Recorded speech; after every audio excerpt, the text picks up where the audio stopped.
Welcome to Nice People Channel.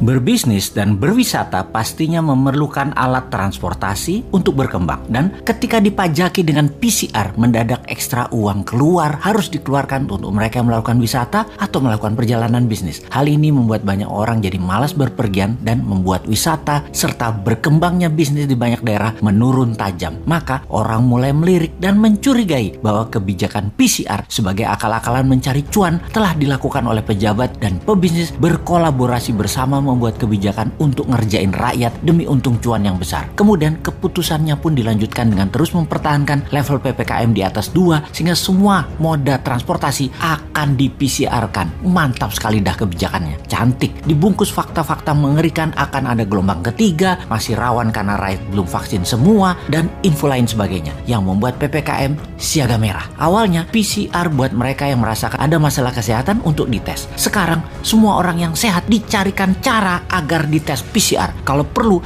anak sekolah, penumpang ojek, naik bus, naik angkot, bajai, semua harus menunjukkan hasil tes PCR. PCR menjadi kewajiban seperti vaksin. Vaksin gratis oleh pemerintah, tapi PCR bayar. Bayar ke swasta yang isinya adalah perusahaan milik pejabat berkuasa yang serba bisa tersebut. Sehingga kesimpulannya adalah it's not about pandemic, it's about demand and supply. Pertama-tama kita ucapkan terima kasih kepada majalah Tempo yang secara khusus menulis artikel Kongsi Pencari Rezeki. Sejumlah laboratorium tes PCR milik politikus dan konglomerat meraup untung saat pandemi COVID-19.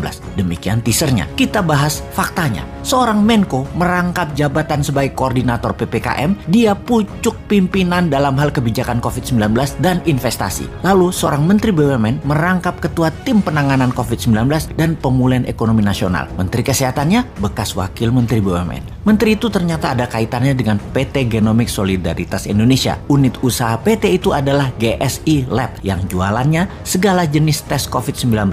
PCR swab, same days, swab antigen, PCR kumur, dan lain sebagainya. Dalam situs resminya, GSI Lab mengklaim memiliki 1.000 lebih klien korporat, melaksanakan 700.000 lebih tes, menyalurkan 5.000 tes gratis, dan donasi total 4,4 miliar. Poin penting, dia yang membuat kebijakan sebagai pemerintah, dia juga yang jualan barangnya. Kita bedah lebih dalam, siapa pemilik PT Genomic Solidaritas Indonesia yang dibuat April 2020, sebulan setelah kasus COVID-19 pertama di Indonesia. Komposisi pemegang sahamnya adalah Yayasan Indika untuk Indonesia, Yayasan Adaro Bangun Negeri, Yayasan North Star Bakti Persada, PT Toba Bumi Energi, PT Toba Sejahtera, PT Kartika Bina Medika Tama. PT Toba Bumi Energi dan PT Toba Sejahtera adalah entitas anak PT TBS Energi Utama Tbk atau Toba. Opung pernah mengakui katanya dia memiliki sedikit saham di situ. Pastinya dia adalah pendiri grup tersebut. Kita tidak usah merinci lebih dalam lagi dari nama-nama tersebut siapa saja mereka. Silahkan cari sendiri siapa pemiliknya. Toh nama-nama itu adalah nama-nama terkenal semua.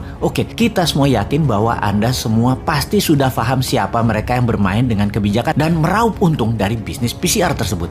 Itu semua jelas bisnis. Badan hukumnya saja PT. Tujuan PT adalah satu, yaitu laba. Ingat, bukan masalah orang dilarang berbisnis, tapi lihat dulu posisi siapa yang berbisnis. Sangat tidak bermoral menjadikan jabatan publik sebagai pintu masuk untuk berbisnis, memanfaatkan masa pandemi yang menyusahkan rakyat untuk menumpuk cuan. Di sisi lain, masyarakat berusaha dijejali dengan segudang prestasi seperti Indonesia menjadi pemimpin G20 atau prestasi apapun juga agar informasi benar yang memanfaatkan jabatan dan peraturan yang memaksa rakyat jadi pasar tidak ada yang peduli dan dianggap salah. Kita kembali ke intinya. Bisnis tes PCR ini adalah skandal di pemerintahan saat ini yang sangat memalukan. Sayangnya, menyeret hal ini untuk menjadi perkara hukum sepanjang pemimpin tertingginya masih polos seperti saat ini sangatlah sulit. Jadi, ya mari kita berpikir bagaimana caranya agar kekuatan moral masyarakat tersadarkan. Bukan menganggap informasi seperti ini adalah nyinyir anti pemimpin yang sangat baik dan berprestasi tadi. Bukan, tetapi masyarakat harus sadar dan membangun kekuatan bagaimana membendung kuasa-kuasa jahat yang selalu berhasil bersembunyi di balik wajah baik itu.